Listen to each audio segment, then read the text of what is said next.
It is an honor to have the opportunity to be leading my country for first time as women in history.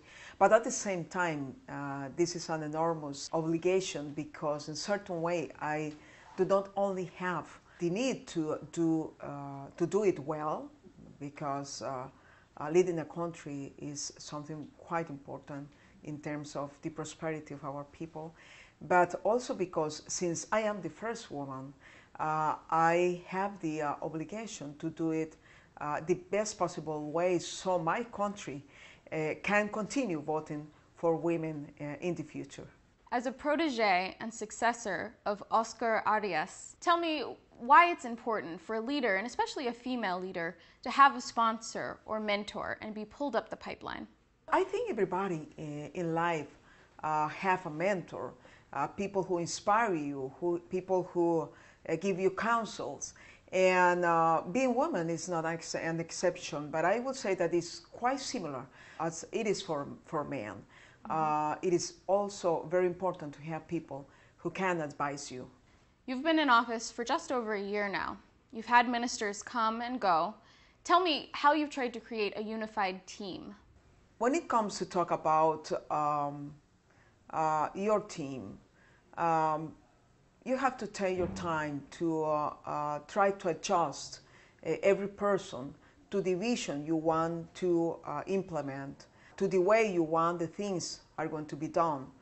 So that is why we needed to make some adjustments during the first year. But I will say that we face many things that we were not expecting.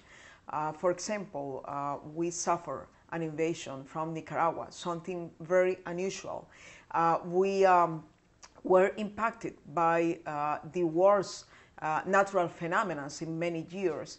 And we also inherited a very complex situation in terms of our fiscal deficit.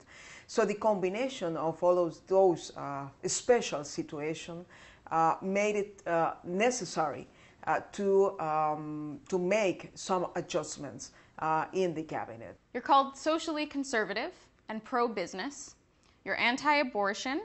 You're opposed to same-sex marriage. You're anti the morning after pill.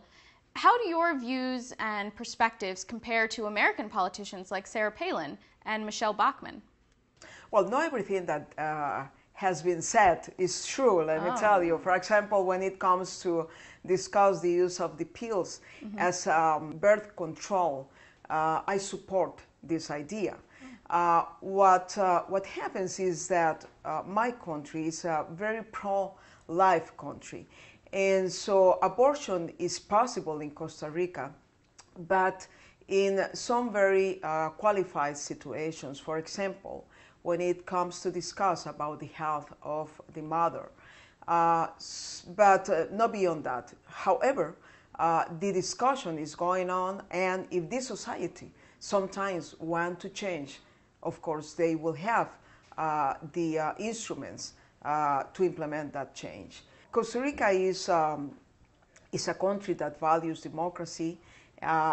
We have a very open debate on all of those issues. Nobody has the right to impose a vision on another group. What is important is that democracy can open the spaces for discussion, for public debate, and if we decide to reach a decision, that decision has to be taken in Congress, which is the place where most of the laws are, all the laws have to be reformed.